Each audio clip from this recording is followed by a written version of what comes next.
Hello students and welcome to our YouTube channel Delhi Institute for Civil Services. I am your educator Nikhil Saini and I am in front of you with another video lecture. तो आज के हमारे इस video lecture में हम discuss करने वाले हैं that what is consular access. इस चीज़ के बारे में हम डिस्कस करेंगे। फिलहाल आपको मालूम ही होगा सीमा हैदर वाला जो इशू चल रहा है, बहुत ज़्यादा बड़ा इशू चल रहा है। बड़ा तो क्या ही कहें, पर बना दिया गया है उसको काफ़ी ज़्यादा बड़ा। तो उसी के रिलेटेड ये नाम बहुत जगह न्यूज़ के अंदर आ रहा है कि पाकिस्तान चाहता है कॉन्सुलर एक्सेस। तो हम इस चीज़ को समझने की कोशिश करेंगे कि कॉन्सुलर एक्सेस आखिरकार होता क्या है। तो सबसे पहले हमें यह समझना है कि इसका बेस कहाँ से बनता है। तो Vienna convention on consular relation 1963 ये चीज़ डिफाइन करता है कि जितने भी इंडिपेंडेंट नेशंस होंगे उनके बीच में इस तरीके का रिलेशन होगा।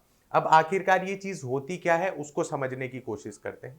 अ consul is a representative of a foreign state in a host country who works for the interest of his countryman. अब आप मान के चलिए कि कोई इंसान को अरेस्ट कर लिया गया है, सो वो जो है सिटीजन किसी और कंट्री का है, अरेस्ट उसे किसी और कंट्री में कर लिया गया है। तो ऐसे समय में एक कॉन्सुल जो होगा वो मदद करेगा। वो मदद किस चीज के लिए करेगा?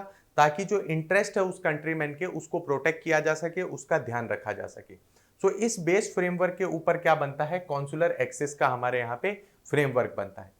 अब जानते हैं कि इसको और डिटेल में कहां कहां इसका कौन सा आर्टिकल दिया गया है। सो जिस कन्वेंशन की हम बात कर रहे हैं उसी कन्वेंशन के अंदर आर्टिकल 36 के अंदर ये मेंशन है कि अगर अरेस्टेड फॉरेन नेशनल ये चाहे, अगर उसकी रिक्वेस्ट है, वो चाह रहा है सरकार से कि ये नोटिस भेजा जाए किसको, या तो एम्बेसी को या फिर कॉन्सुलेट को। और इस चीज का ध्यान रखना है, इस चीज में कंफ्यूज नहीं हो जाना है। जो कॉन्सुल है वो डिप्लोमेट नहीं होगा, ठीक है, वो अलग एक रिप्रेजेंटेटिव होगा और उसका काम यही होगा कि वो इंटरेस्ट को सिक्योर करे अपने कंट्रीमैन को।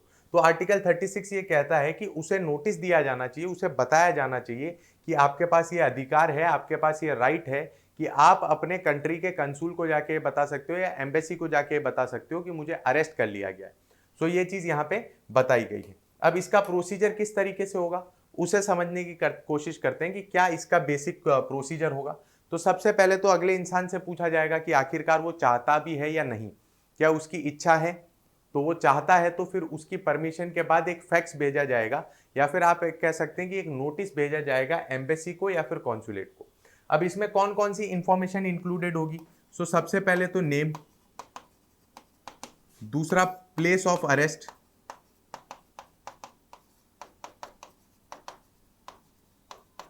ठीक, तीसरा इफ पॉसिबल, क्योंकि आप ये चीज जानते हैं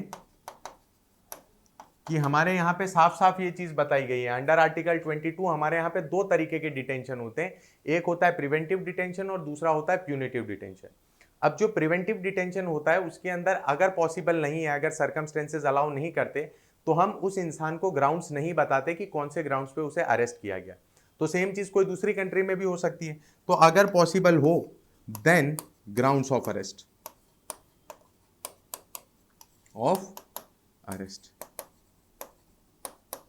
ये चीजें जो हैं उसके अंदर इंक्लूडेड होनी चाहिए, ये चीजें हमें बतानी चाहिए उन्हें।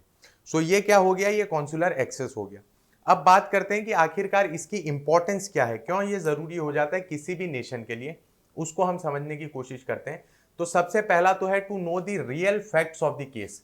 केस के रियल फैक्ट क्या है? आप ये चीज समझ के चलिए कि अगर कोई दूसरी कंट्री ने अरेस्ट किया है किसी दूसरे कंट्री के नेशनल को, तो कंप्लीट इंफॉर्मेशन तो शायद ही देगा। एक हाइपोथेटिकल एग्जांपल ले लीजिए, जैसे कि पाकिस्तान ने किसी को अरेस्ट कर लिया और उसी में अगर रियल एग्जांपल दें तो पाकिस्तान ने हमारे नेशनल को अरेस्ट किया था जिनका नाम था कुलभूषण यादव। तो ये जो व्यक्ति थे उनको अरेस्ट कर लिया गया था।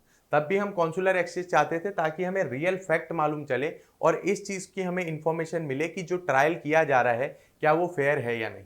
देखो, कोई भी कंट्री हो, अगर कोई सही कंट्री है तो वो सही कंट्री उसी माध्यम से बनेगी जब वहां के लॉज प्रॉपर्ली इंप्लीमेंट हो, वहां पे हर एक इंसान को फ्री एंड फेयर ट्रायल दिया जाए, ये मान ना लिया जाए कि ये अपराधी है।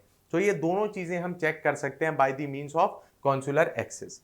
सो this was all about today's video lecture. मुझे उम्मीद है कि कॉन्सुलर एक्सेस पे आपको जो इन्फॉर्मेशन मैंने प्रोवाइड करी वो आपको अच्छी लगी होंगी, चीज़ें समझ आई होंगी।